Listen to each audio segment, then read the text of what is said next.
Hello and welcome back to Thone's Nibbles, number 134. This covers part of the 1 Corinthians chapter 1. It is entitled A Contention in Corinth.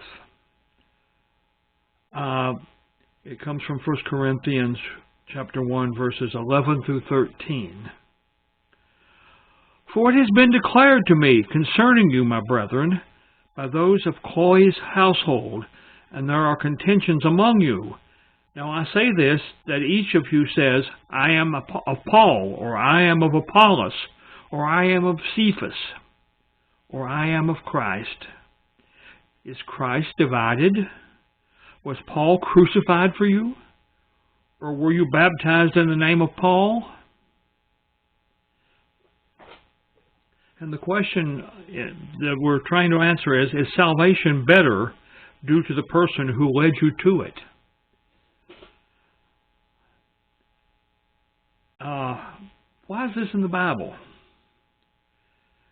It's to counter foolish arguments that came up in Corinth. Who is it written to? Those confused by how they were saved. And the communications, all salvations are equal. Application to my life. We must not allow silly traditions, favorites, and acts of men to sway us from the fundamental facts. There is but one salvation, one gospel, and one Savior, Jesus Christ. What did God say to me? There is no superior salvation. There's no salvation first class, salvation second class, salvation third class. Salvation is salvation. My personal response. Lord, please help me to be always equitable in my dealing with others and my teachings of the truth. Just to talk a little bit about all this thing. For some reason, the people in Corinth thought that different people leading you to salvation made you better or not as good a saved person. And in particular, Paul, who was the primary person who led a lot of the Gentiles to salvation.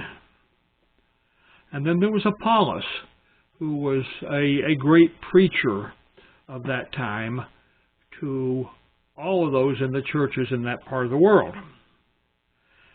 And then there was Cephas, which is better known to us as Peter.